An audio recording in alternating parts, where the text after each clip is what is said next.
Hello and welcome back to another episode, Chatting with Slava the Jordanian. I am your host, STJ. It is storytelling time on this Mindset Mastery Moment. And today, we are having a very special gift to you and humanity. You get to hear her story from a very special human being. Her name is Gisselle, and you might be asking yourself, why Gisselle?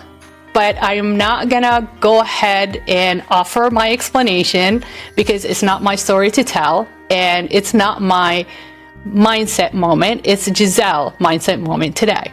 So I'm gonna turn to Gisselle to tell you guys and share with you her tale of living in the United States. She's from the Dominican Republic originally, and let you be the judge of what Gisselle is all about. So let's dive into it, shall we? Good morning, Gisselle. Good morning, Dr. Slava. Thank you for having me on your podcast. I feel so honored as a listener and actually as a employee of yours. I've been working for Greenwood Dental Partners for almost a year now. Can't believe it, almost in June. And I am a mother of one. My son, Rudell Cruz, I love him so much. He is 9 years old. And prior to working in the dental field, I was a phlebotomist for almost 5 years. And I took a break on that when COVID happened because it was very stressful on my body working for Exeter Hospital. And yeah, now I work for Greenwood Dental Partners, and I'm so honored to be here. Oh, thank you. Yes, you are one of my biggest fans. We talk about the podcast all the time. Every time they upload, it gets uploaded every single Wednesday, and you're like the first person. It's like I started listening to it, and it was awesome. So you're my critic too, I love it. which been so helpful, very very inspiring to me. So let's go back a little bit about the story of immigration into the United States. And as I told you before, feel free to share as much as you want, as little as you want. There's no judgment on that. So, were you born in the United States? Yes, I was born in Brooklyn, New York. Nice. So, and both are your parents are from the Dominican Republic, or it's just your mom? Both parents. My Both dad parents. is from a city called Bonao in the Dominican Republic, and my mother is from a city called Tenares in the Dominican Republic. They're literally east and west of the country. So I'm honored to have both sides of the country in my blood. Yeah, no, Dominican is on my bucket list. I hear about Punta Cana and their beaches. I haven't made it there yet. I think I've only been to Turks and Caicos as far as the Caribbean, but hopefully I'll get there one day. So how old was your mom when she came here? Did she come here married, or did she get married in the United States? So my mom's story is a little sad. I'll try to say it in a way that it's quick but understandable and relatable. My mother was given away as a child, as a newborn almost. I think she only had like 6 months. Her mother, the one who gave birth to her, her birth mother, worked at a hair salon where it was predominantly high class Dominicans. So they would go to this salon, get their hair done, and she was in poverty. So she worked as a hair washer. And one day, the person I called my grandmother walked in and saw that my mom's birth mother had her in a carriage. And she was like, why do you bring her to work? She's like, because I don't have anybody to watch her. I actually want to give her away, is what she told my grandmother. And she ended up giving her to my grandmother, just giving it to her, like just giving my mom away, like if she was like a trophy or like just a gift. I don't know. But that was her experience. She then lived with my grandmother and grew up with my grandmother, and she ended up bringing her with a visa to New York. And once she became, I think that she was like 16 when she came to the United States. So once she became 18, my grandmother had to find somebody to marry her. And she forced married into this relationship with this man. I don't know him. My mom doesn't really talk about it, but she does tell her story. And, she says that she did not like this man. She had to portray that she was in a relationship with this man to then get her papers and become a U.S. citizen, which she did after 10 long years of trying to do this. And yeah, she ended up meeting my dad in Manhattan, and that's how I became along. And two other siblings. So I have an older sister and an older brother. Oh, okay. So you are the baby of 3? I am the baby of 3, yes. Okay. So when you say your grandmother gave away your mother because she couldn't keep her. So is that your great grandmother or your grandmother from the other side? So my grandmother is who I call my grandmother. It is the one that raised my mother. Her birth mother. I don't really consider her my grandmother. She never really looked for us. She knew where we were, but she never really connected with us. And that, I mean, it stems from not being connected with her own daughter. So I guess I can't blame her for it. Yeah. Well, the way I look at it, thank God your grandmother walked in and saw your mom in a basket, Right. If she didn't, where would your mom be? Right. You would not exist probably. Yeah. It's all about unlimited mindset. So I believe things happen for a reason. Absolutely.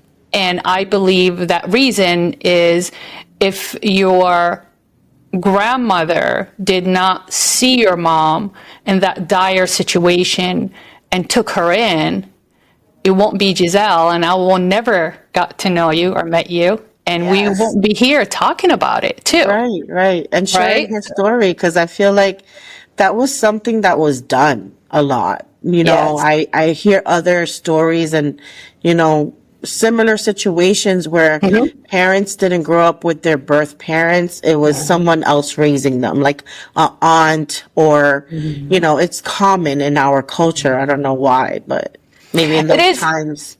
Yeah, well, part of it, I think it's the lack of resources too, lack of education, unfortunate circumstances.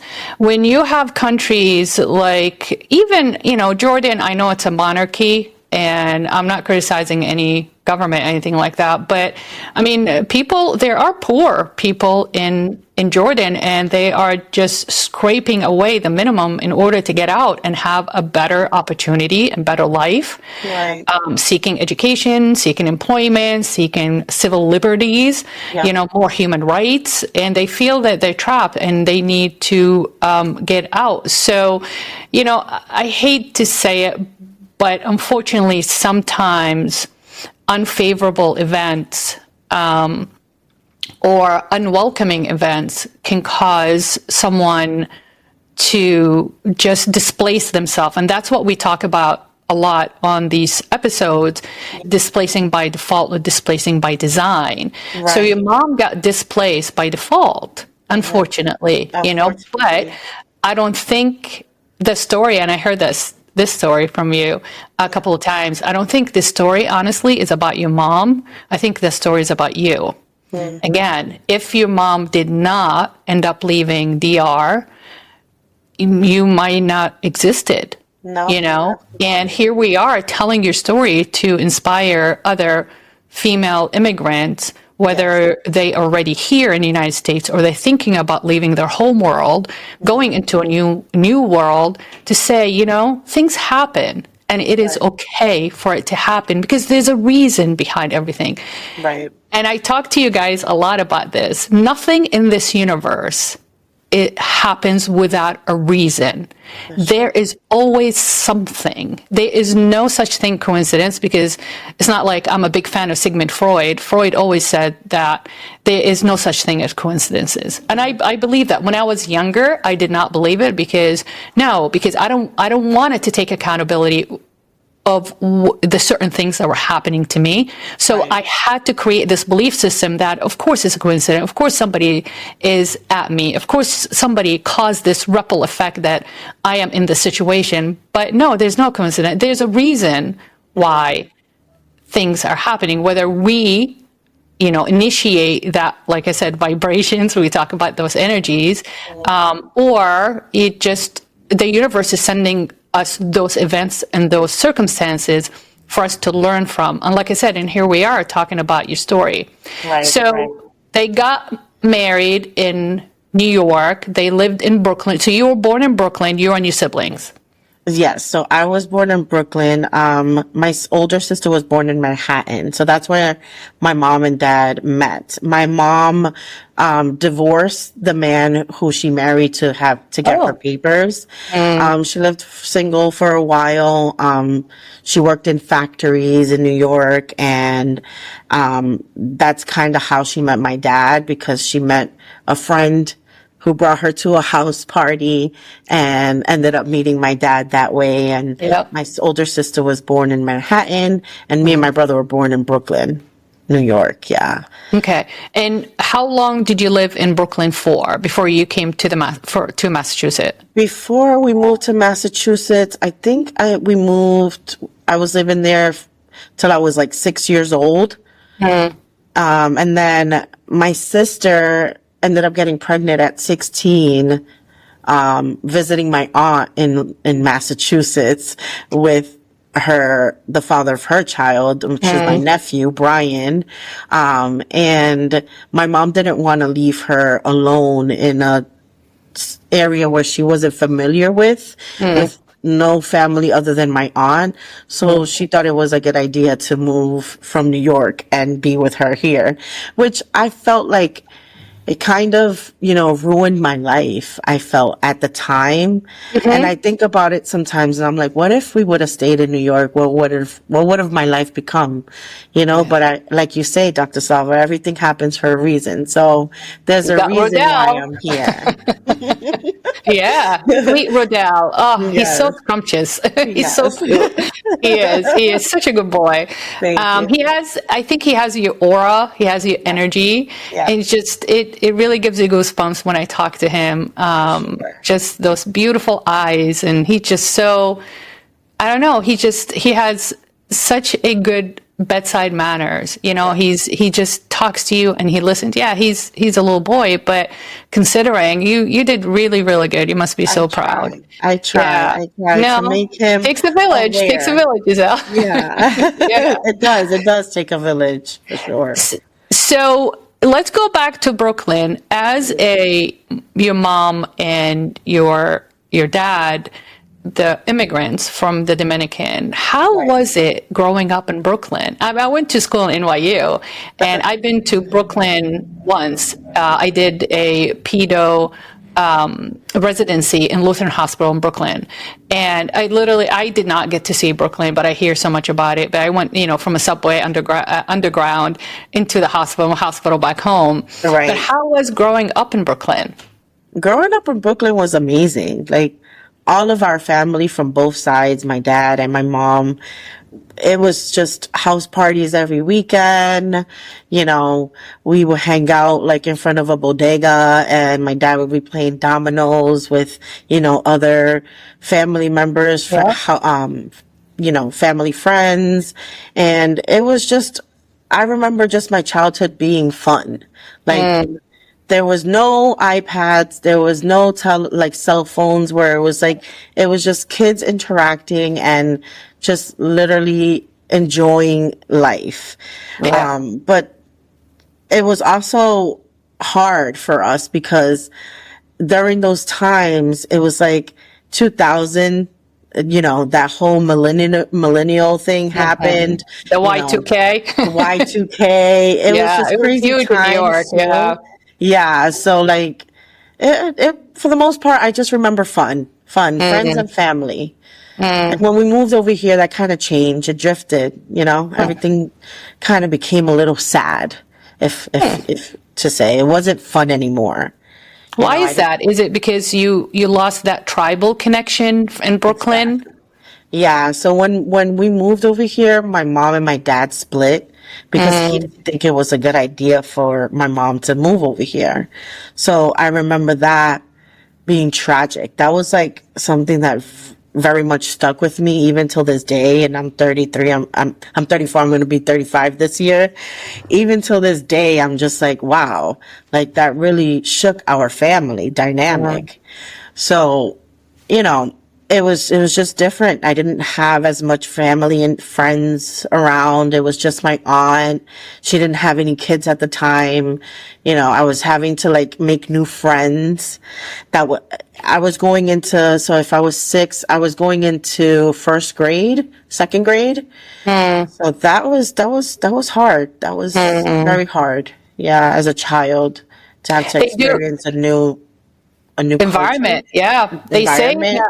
that age is very critical because I think during that age that you just started first grade and then you are moving away from that circle of trust. When we're kids, we have mom, dad, caregiver, grandma, neighbor, kids. So we have a very tight circle of trust. That's how we, trust our environment. Remember, we talk about consistent experiences. So that's why we have to constantly be communicating with the same people over and over again to create that consistent experience so we can build trust in the world. Right. And they do say first grade is a really huge challenge for children because that's when you go into the public scene and you start meeting so many different kids and so many different strangers. And that's when you pick up your social skills.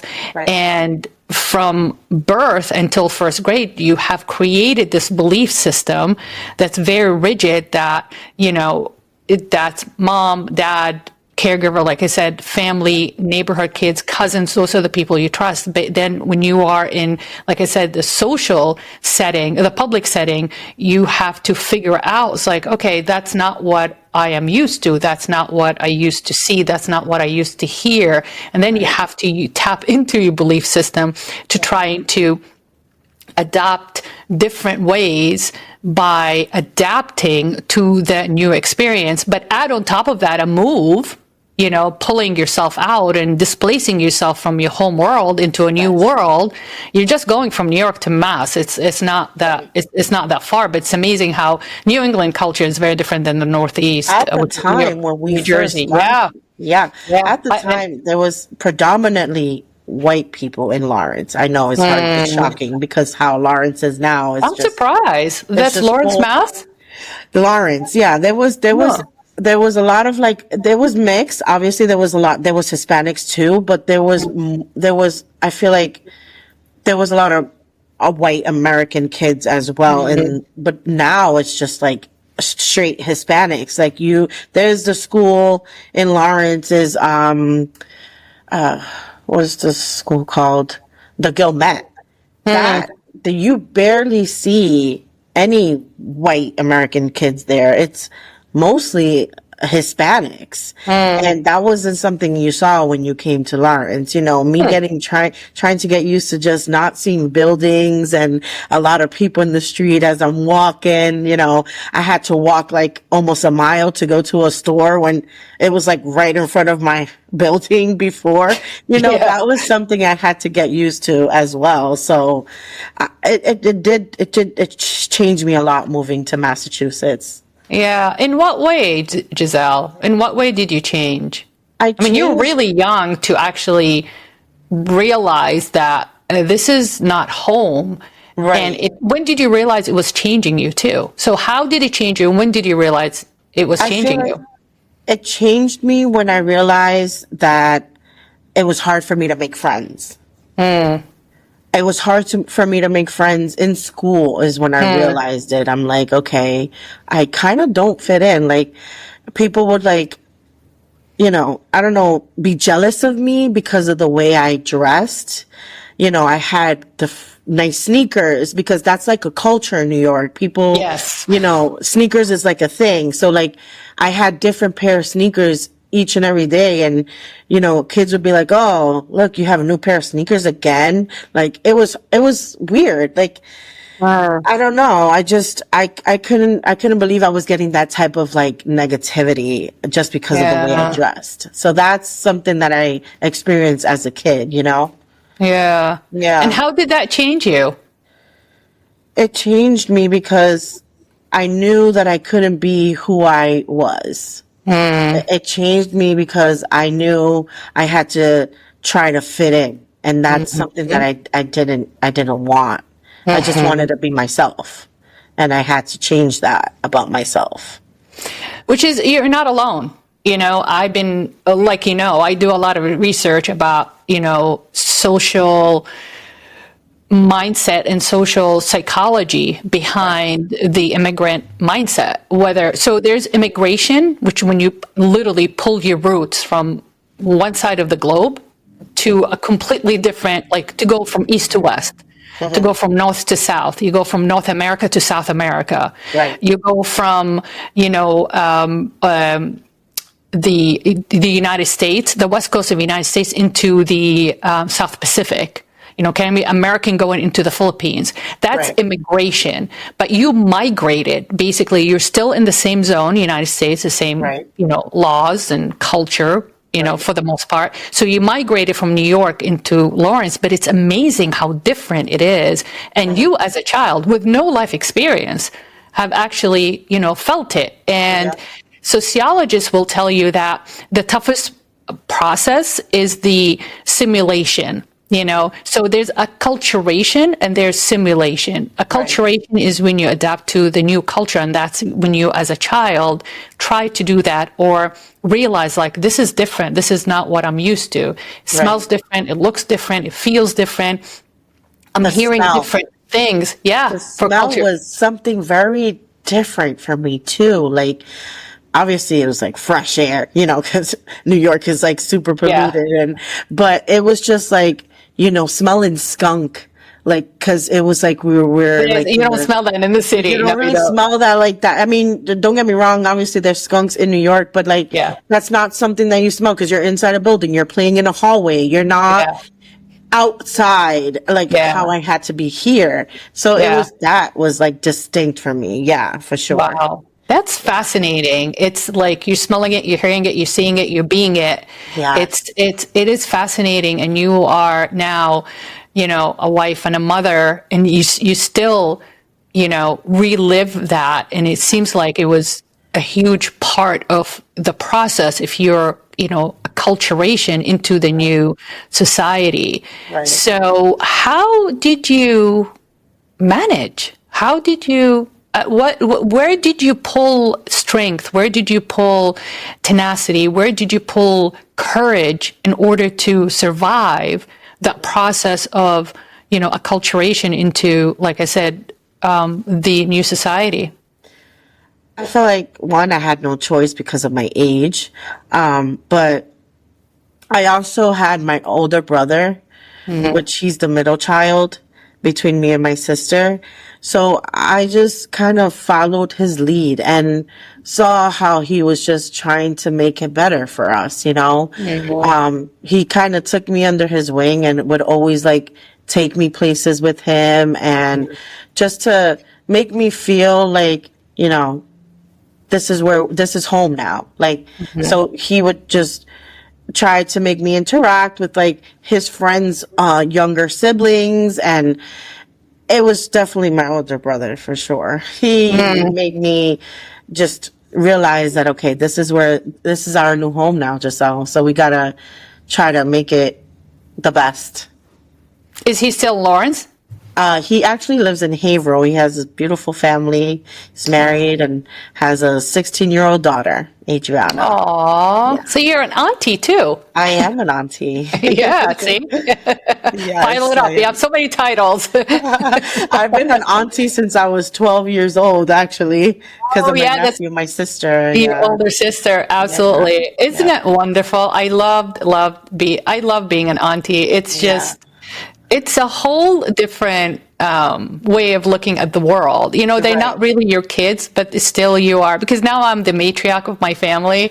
Right. Fortunately, when my mom have, you know, with her dementia. Yes. So I get a lot of the, what should we do? So-and-so needs help, you know. So it's fun, but I'm learning through the process. But you must be the expert, because if you've been an auntie since you were 12.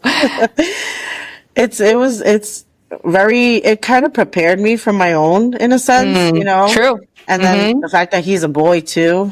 So it was kind of easy. You know, I've always helped my sister with my nephew. So it definitely prepared me for motherhood.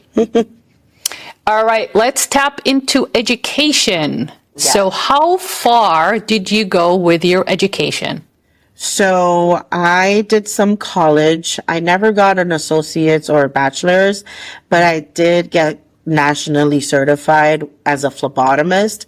So I can work anywhere in the United States as a phlebotomist. And I'm really proud of that, because prior to becoming a phlebotomist, I was a caregiver. I ran a whole classroom of developmental disabled adults. So I prepared them for just everyday activity in life, trying to get them a job, teaching them hygiene. That I am very honored to do that as a human being, because these people put perspective in my life as to what I thought the struggle of my life is nothing compared to what these individuals have to deal with every day of their life, not even wanting to. You know, it's almost like they have to because it's part of their life. So that was a big accomplishment for my life as well. Yeah. Wow, Gisselle, just when I thought you're so special, oh my God. It takes a special person to do that job. Absolutely. I mean, how old were you when you got this? I had no idea. I was 18 when I got straight out of high school. I started. And how did you land that job? Well, when I turned 18, so I moved to Massachusetts as a child, but as soon as I hit 18, I went back to New York City. I did not know that. Yeah, I went You back wildwood. Okay. I did some college with Monroe Community College in the Bronx. Yep. And I didn't really, because I was studying to be a medical coding, but it was just, it's not what I really wanted to do. So I kind of like drifted away from college a little bit and landed a job in being a home health aide, PCA. And I did that for almost 5-6 years in New York. I lived on my own. I had my own apartment. But then I got homesick, and I didn't want to be apart from my mom and my brother and my sister. So I ended up moving back to Massachusetts, and I did some college in Northern Essex. I know this is crazy. And I went back to New York. No, you didn't. I did. You're addicted. I did. And then I worked as a supervisor for TJ Maxx in one of the biggest TJ Maxx in New York City, which is next to the US Open on First Avenue. I know exactly what that is. Yeah, next to the Food Emporium. And I love that job. I got discounts. I got all the good stuff. all the new sneakers you want. Oh yeah. And then I ended up moving back to Massachusetts, and that's when I met the father of my child. And it was a whirlwind for sure. No, sorry, go ahead. Finish up. No, that's when I moved back. That's when I started working with people with developmental disabilities. Oh, okay. So it sounds like that was your first job in Massachusetts. Yes and no, because when I was a teenager, like in high school, I worked for Family Dollar and Papa Gino's. So those were my first two jobs. You got the best jobs, like the food, the clothes. That's awesome. Good for you. See, you're very resourceful. And that's, I think it's part of the immigrant mindset, you know, like it's unlimited beliefs that, you know, I'm not, you know, this is not beneath me. You know, I want the experience, but also I get the discounts and I get to just help me start up my life and feel good about myself. That's typical and classic, which is amazing. So how many years were you the aide for the special needs adult, and how old were they? So, I did it for about 4 years, and it ranged from 18 to 70. Oh, wow. And it was a day program. It was okay. They don't live there. No, they don't live there. They would just come for the day. So they will leave. They'll come at 8 in the morning and leave by like 4. Mm-hmm. Yeah. So. And how was the training? How was the training process? Like, did they go over like orientation, what to do and don't? Because some of those special needs, you know, especially with autism, and you know, they can get, you know, they have episodes. Yes. So because of my background as a home health aide, I had already had experience with that, because I also worked in dementia units in like assisted livings. Oh my God. So yeah, I did like I've had many jobs now that I think of it, but I feel like there's a lot of experience there, you know? Yes, absolutely. So, that helped me with getting that job. So yes, I did do orientation. You know, I did have to take some like courses with that, because I was kind of like a teacher, sort of say. So I did have to, you know, oblige by their like standards and policies. So yeah, I did.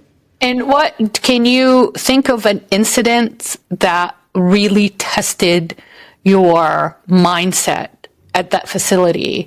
Do you remember having a very, like, not traumatic, but an incident that was just, oh my God, that was an eye-opening? Any interaction with the special needs clients there, did anybody approach you? Where you felt like this is not for me, or did you feel like this is absolutely for me? Is there a highlighted event that happened at that facility that made you who you are, or taught you, you know, or this is exactly what I'm going to do with my life? This is, or, you know, gave you some kind of a belief principle in your belief system right now? Because, you know, I worked with children. I was in a daycare in a Montessori school in California before I started dental school. Let me give you an example. Maybe you'll identify with it.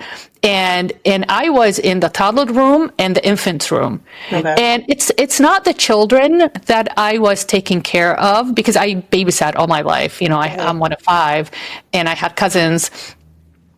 And what I learned is how to deal with the parents, you know, because that daycare was in the heart of the UC Davis campus where Ehab got his PhD. And all the clients are either graduate students from all over the world, or they are UC Davis employees. So when the moms used to drop off, especially the infants, they're 3 months old, their hormones are raging, some of them postpartum depression, they're crying, I'm crying with them, the baby's fine. So from that experience, I learned how to manage the parents' expectations, and I spent more time, you know, just comforting the mom that just had a baby 3 months ago. And I had another child that I will never forget his name, David. He's a toddler, and he's the youngest of 3 boys, and the 2 boys were across the hall from us in, I think, preschool or kindergarten. And he had such just a very traumatic, I think, separation anxiety, and he will not. His dad was a CEO of a company in Sacramento. So the dad, I never met the mom. The dad used to drop the boys, but David was so attached to his big brothers that he'll like squeeze them and hold them real tight. It's like, okay, David, it's time to go. And he'd just cry and cry. And he was glued to my hip. He will not, he was my shadow. He will not sleep. He will not eat. And he knew the time that his brothers are going to be out from school across the hall. He just waits for the moment. His whole day was about that, when I'm going to see my brothers again, when I'm going to see my brothers again. So he just, it was, and I learned a lot about separation anxiety because I saw that 2.5-year-old that, you know, he is anxious. Right. He was antisocial, except with his brothers. And sometime when I knew that his brother's having a break or having a snack, I'll go across the hall at the window at the door and have him wave at them. And sometimes they'll open the door and give him a hug and stuff. But the older boys, they were not affected by it. He was the youngest. He was very, very sweet, but by the time his dad picked him up, he was cranky. He was tired because he did not eat. He did not sleep. He did not nap. He didn't want to play with anybody. But that's the type of experiences that I'm asking about. Was there one client at that program that really influenced or impacted your belief system? Absolutely. Absolutely. There was this one client, because we used to call them clients. She lived in a group home, and this group home did not take care of her at all. So there would be days that she would come in with her Depend completely soaked and, you know, still have like leftover food from the night before on her shirt. And these were things that I just, in my mind, I'm like, how can a human being let another human being look this way, to the point where this person does not have control as to what they're looking like, you know? So that actually affected me, you know, and changed my belief on how I believe people would want others to be helpful towards them, you know? That's what I captivated from that. And it's like almost like if she waited to be in my presence to then smile. She would give them a hard time to get them into get her into the van. She would give them a hard time her getting out of the van. But as soon as she walked into my classroom, it was like she knew it was going to be better, because she knew I was going to help her. I was going to change her shirt. I was going to change her Depend just to make her feel clean again. Just knew, and I appreciated that. That changed my belief on, you know, how others should be treated. And I know that if you don't want that to happen to you, why would you do that to somebody else? And that changed a lot in my mindset. That is so true. And I never birthed any children, but I looked after a lot of kids. Yeah. And I agree with you. I don't understand, Gisselle. I've been getting into these thoughts lately. I don't get, and I get so angry about humanity. Right. Where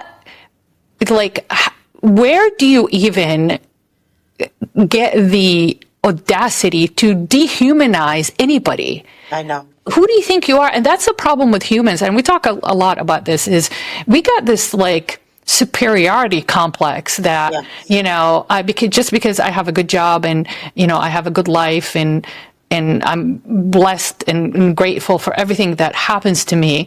And then you mistreat people. Do you know what I'm saying? That, but we talk about karma though, you know, so, and I agree with you. And I've been in the public service for 26 years, and you have encountered a lot so far, a lot of the patients that really, you know, very sweet, and they respect our time and value our everything, the services that we render.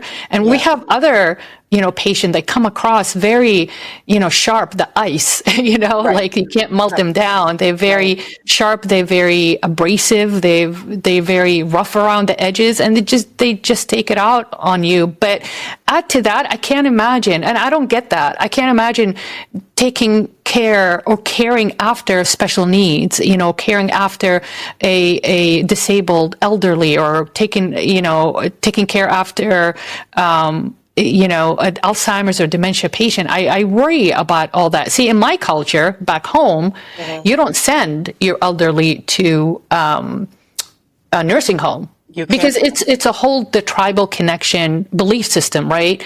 They gave me life, and I owe it to them to give them the care that they need, even if you have to. And I'm sure I heard in Brazil is the same way, Colombia, and all these communities, that is still very much a traditional mindset or expectation from society, that you take care of your elderly because they took care of you. Now it's time for you to take care of them, even if that means you taking turns in the family, and one goes one week and one goes the other week. I talked to Ehab's cousins in Egypt, and the elderly in their family, they are in their homes, in their apartments, and the family comes to them because it's not fair for us to pull them out of their environment, expect them at the end of their life, adapt to a new environment, new culture, where we have the resources and the ability to take care of them. But unfortunately in the Western world it's a little bit better. It's all about, everything is monetized, they want to sell a nursing home service, so they create a nursing home world. They want to sell, the social club for, special need adults, then they got to sell that business. And what that's, I think it is teaching some people to say that I don't want to deal with that. It is an option. It's an out. It's a choice, not a chance, right? So you choose, like, I don't want to deal with the elderly in my home, so send them out. Yes. I'm not saying that is a bad thing. Certain circumstances probably will require that. Yes. But it's it's unfortunate that you have to do. I'm not judging anyone. But don't mistreat them. You know what I'm saying? Like, do your job, take care of them. Do your job, just don't mistreat them, right? Because these people do not deserve that, right? Yeah, nobody deserves that. And that's just what I got from that. And it made me realize, what I have to be grateful for in life, just that changed my mindset as to, I need to be positive. Like, Dr. Slava, I always try to come into work, give that good energy. And that's how I literally portray my life. That I because of what I've seen with, with human beings at that, I just try to make sure that I always be that positivity in somebody's life. I kill them with kindness. That's all I always do. And that's my motto. I kill them with kindness because that's all I have to give. You're very successful with that, by the way. Very successful. Like, I've seen people like, whoa, they're not, who are you? What did you do with so-and-so? I was like, oh yeah, you spoke to Gisselle. You're the pixie duster, we call it. Remember? It's a pixie duster. You throw pixie dust at everybody. That's awesome. So let's go back to why dentistry. How did you end up from being the phlebotomy to dentistry? So with phlebotomy, it kind of burnt me out. Why? Working at Exeter Hospital during COVID. Then I ended up working in the clinic. And it's just like constant, just like interaction with the public. And I needed a break, right? So then I came to dentistry thinking that it'll be a little bit different, but I was just gonna say, Gisselle. It's not different at all. I'm still interacting with the public, but I'm not straining my back. Like, it was a lot of my back. It had a lot to do with my back and, constantly in a certain position, drawing blood. It's just, I needed a break and I wanted to do something different. And as I have all these tricks up my sleeve, I'm like, I could do dentistry. Why not? Let's try it. And, as an administrator, I love working for Greenwood Dental Partners. And I'm not just saying it because you're in front of me, Dr. Slava. Like, I've learned a lot from you, just in general, as seeing, visualizing other people and just how I can take on my day and how I can interact with other people without letting it affect me. It's just a different aspect of life is what I've experienced with your culture. I am so, I'm so honored, and it's my pleasure teaching you guys, especially you, spending that time with you. And you do, I'm in love with your mindset. I love your spirit. I love your attitude about life. And you have been seasoned since first grade, I guess. You know, that was an eye opener. It sounds like, and correct me if I'm wrong, that, you know, the move was good for you, because I think if you stayed in Brooklyn, and obviously you went back, but you ended up coming back here, and there's a reason for that, right? And I think you had to grow up faster than you would have planned, because think about it, if you would have stayed in Brooklyn, I don't think you would have had all these different jobs and interacted with so many different people that inspired you to create the mindset and the belief system that you have now. Absolutely. So, right. So, you know, dentistry, we always say that 80% of our time we spend in managing patient expectations, which is it's a public service, right? We are offering a monetized service, which is we service their teeth.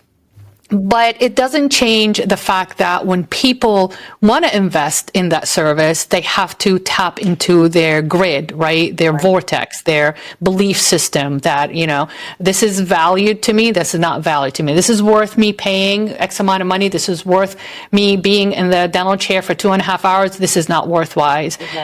So you can apply a lot of. Now I know more than I ever known about you. You have treasures of tools that you can definitely use to, you know, to create those basically rail guard, you know, that anybody that trying to affect your or influence your energy or your attitude during the day, you have the treasure tools that you can actually deflect out of all these thoughts. Because, you know, we talk about it that our belief system is basically a thought that we've been thinking about over and over and over and over again. We start believing that thought, you know, so change your thought, change your belief system. So now you're a mom. Where do you see, or how do you see your belief system have changed? I mean, you got influenced by, you know, the different jobs that you had, but now Rodell is at the center of your world. And what is the belief system that you are trying to teach him? Now, Rodell was born here in Massachusetts, right? Yep. So he has, and then he has his cousins here, right? So he's surrounded by families, not like you, that you had to leave. So what is it that you planning to, you know, transmit into him as a belief system? And as an immigrant, I mean, you are first generation American because you were born here. Your mom wasn't. Right. She's first generation immigrant American, but Rodell is a second generation Dominican American. Right. I want to put in the belief system in him is just that he should never depend on anyone, and you should always go for what you want, because that's kind of the belief system I put in myself, where I never gave myself limits. You know, in my culture, you know, marriage is not like a priority. Like you don't have to get married. It's not something that they really drill into your head. And, you know, they kind of just, well, my mom, she kind of just let me do what I wanted to do. You know, I kind of like feel like I should have had like a little bit more structure, but her being a single mother and just trying to do her best was like all that she could do. So I just kind of want to put in the belief in Rodell where I don't ever want him to limit himself, you know, just because of whatever reason. I always want him to keep pushing forward. And that's what I'm trying to show him. You know, he sees that I am a phlebotomist. He saw that. He sees that I do work now for a dental office, and, you know, mommy is doing good for herself. Like, I want him to see that. And so so mastering an unlimited mindset, as long as he follows his passion, what he loves, and he'll do it the best he can. And I think he will, with your guidance Yes. And with you being a role model for him, I don't think that kid is going to not make it. I think he's going to make it. He's going to make it big too, because he just he has your energy, from just the minimal interaction that I had. I can see Gisselle and Rodell all the time. But let's go into the challenges. Now, you had your own social cultural challenges. Times have changed, Y2K, and now we're 25 years later. Yes. Rodell is in public school, and that you guys moved from Massachusetts, right, to New Hampshire recently, too. Yes. What are the challenges that you have championed as a child? Do you see that same challenges that Rodell is going through? Is it so different right now as an immigrant? I mean, I do see it a little bit because he got used to being in our culture, being in Lawrence, because that's where we used to live, to now transitioning again into living in New Hampshire. So I do kind of see where he kind of like disconnects a little bit. Like the other day, it's funny you mentioned that.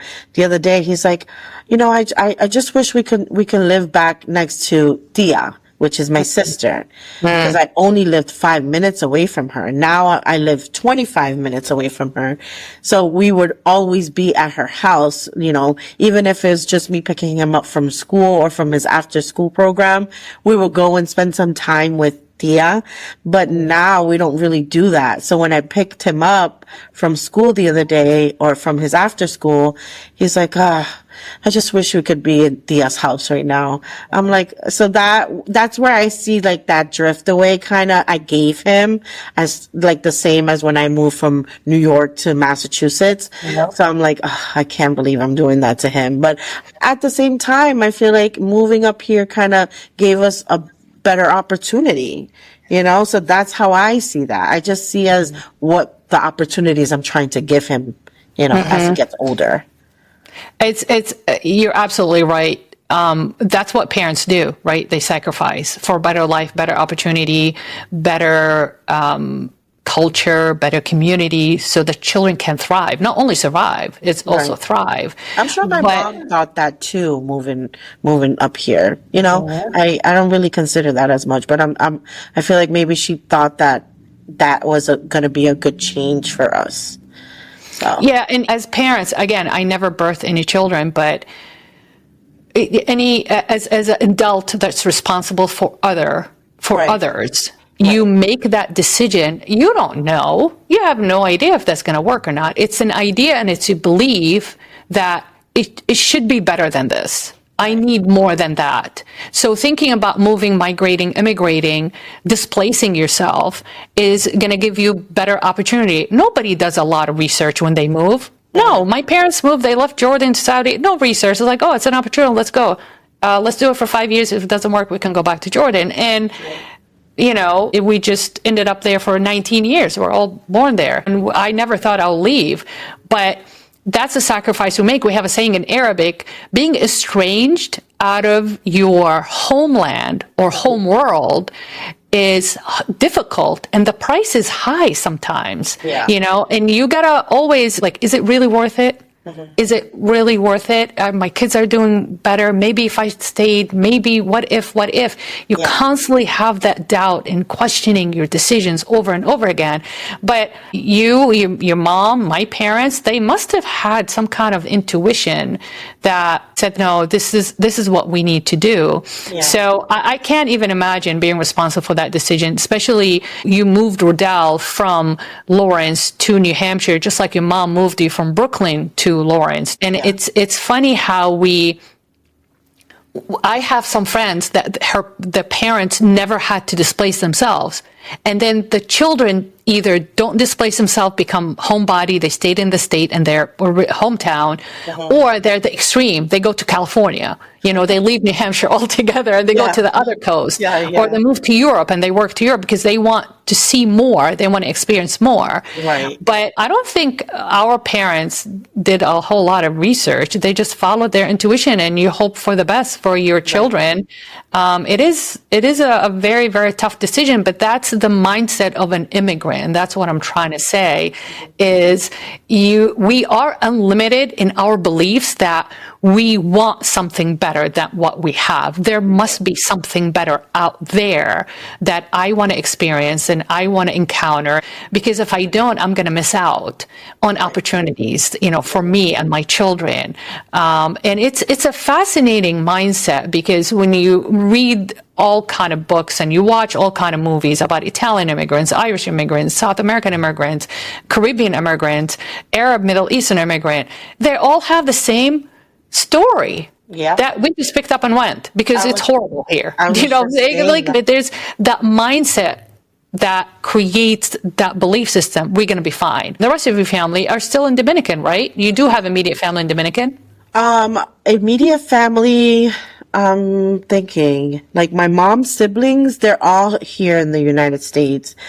So is my dad's, but I do have like uncles, and great aunts and stuff like that still live in the Dominican Republic. And, to this point now, maybe in the 90s, they still wanted to come over here. But at this point and how everything in the world is, they don't care about coming back over here or even coming over here at all, because they have now the resources. The Dominican Republic is now evolving, and they have a lot more than what they used to have back in the 90s. So people just don't care as much as to coming to the United States anymore, and I guess they can experience the United States culture now in their own country. So it's just a different mindset, and it is a different mentality, because there's the immigrants had achieved so much because there's so much opportunity, and a lot of them went back home to their home world and invested all that knowledge, invested all the experience over there. And then with the digital technology that we have, they can see and experience everything that we do. So why should we leave? It's cheaper to live there, honestly. We have the tribal connection over there. We have the tribal support. And why would I go? It's just I can live an American life, a westernized life. Same thing with Jordan. A lot of them are going back. A lot of people going back even to Egypt, opening businesses after 25 years in Kuwait, for example. There's this husband and wife. They created this empire of bakeries in Kuwait. They were there for like 25 years, and they finally packed everything, sold everything in Kuwait. They went back to Egypt, and they opened factories now. So a lot of immigrants, still the fascinating thing about immigrant, we still have that sense of duty towards our homeland that gave us the life, that to go back, I've done everything, I've achieved everything, it was a great life, now it's time to pay back and go back. And I'm sure, just like in Mexico, a lot of the dentists, a lot of professionals, a lot of the doctors, they come here, they get American educated, they're dual citizenship, and they go back to Mexico and open those Medi-Spa and health and wellness centers. Especially, I heard that north part of Mexico on the Texan border, it looks like California. It looks like LA. You create jobs, you elevate the standard of living and back into your community. And that's the beauty about immigration, especially if you go back, you pay that back to the community. But it's always been a very fascinating aspect of the immigrant mindset. Now, say that. My mom just finally purchased her own home in the Dominican Republic. And, then she's going back. Yeah, she wants to go back. She wants to retire there. And it's just that mindset that she, created for herself, where she always said it, I'm going to retire in my country. And she actually accomplished that for herself. And, that's very impressive. And I'm inspired by my mom for that, because she did it on her own. She must have some kind of emotion about abandonment, That's a Yes. country that abandoned her, and that's why she had to come here, with the circumstances. But still, that's what's amazing about the immigrant mindset and the belief system, that no matter what the circumstances are, I want to die home on my land, among my family. And that's what I told Ehab. I told Ehab, I don't want to die here. I want to die in Egypt. Around my family. I want to be on my deathbed around my family.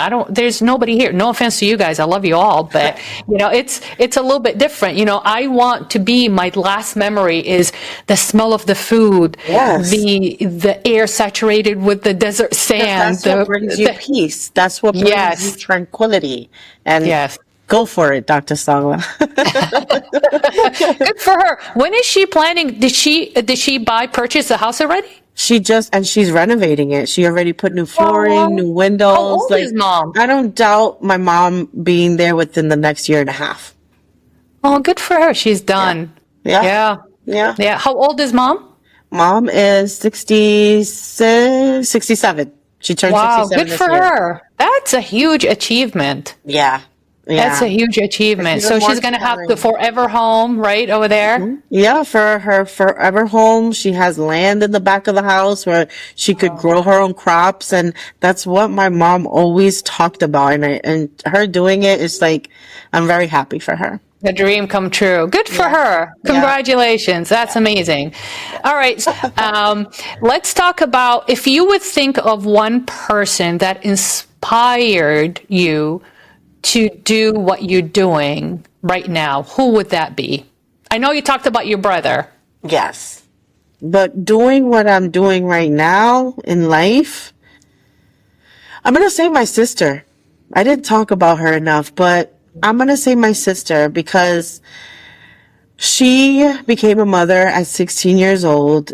She graduated high school, pregnant and all. She is a professional. She has she's going for her master's degree. She has her bachelor's degree in psychology, and she never gave up. And I'm sure that comes from my mom, but I inspire my sister because she has MS, and she's battling with it. She is doing great with it, but she never gives up, even on her worst days. And that's, I take a lot from my sister. I do. She's shown me to be the woman who I am, because my mom hasn't always been there. She's had her alcohol, she hasn't always been there for me as a woman, but my sister always has. And that's why I appreciate her the most. I would love to meet her. Yes. I would love to hear her story. Are you kidding? You guys will connect right away. Oh my God, I'll be honored to have her. But that'll be another episode for sure. The last question would be, what would your advice to a young Dominican woman that's thinking about leaving Dominican and coming to the United States? I know a lot of them don't want to leave, but just in case that some of them or one of them is listening to our podcast today, what would that advice be? My advice would be, just don't change who you are. Always remember where you come from, because at the end of the day, you may experience a different life here, but the life that you have back home will always walk with you in this land, in the land of America. You will always carry yourself as if your mom or your dad were on your shoulder. And that's what I always say. The advice is, keep your head up, walk with your head up, and don't ever give up. That's how I say it. Oh, that is beautiful. Beautifully put, Gisselle. I'm not surprised. Thank you. But it is amazing how our belief system constitutes the way we conduct ourselves, especially as immigrant. That's huge, and it's very important. And I agree with you 100%. My dad, he said, I don't care who you are. I don't care how much you're going to achieve. I don't care how rich you're going to be, how famous you're going to be, how old you are. Don't ever forget where you come from. Right. And that's humility. Yes. That makes you conduct yourself as a humble human being walking through life. Yes. So that is absolutely beautiful. But unfortunately, we have reached to the end of our hour. And Gisselle, I hope you agree to come back again. I would love to meet your sister too.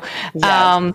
And we can definitely dig a little bit deeper into the psychology of things that makes us constantly, go. Like you said, failure is not an option. We cannot give up. And that's really one of the most common mindset of any immigrants, because we know how much we have sacrificed. We know how much what we have left behind. So we had to succeed, because you don't want one day to sit around and say, oh, is that what I sacrificed everything with? That wasn't worth it. You can't have that guilt on your conscience.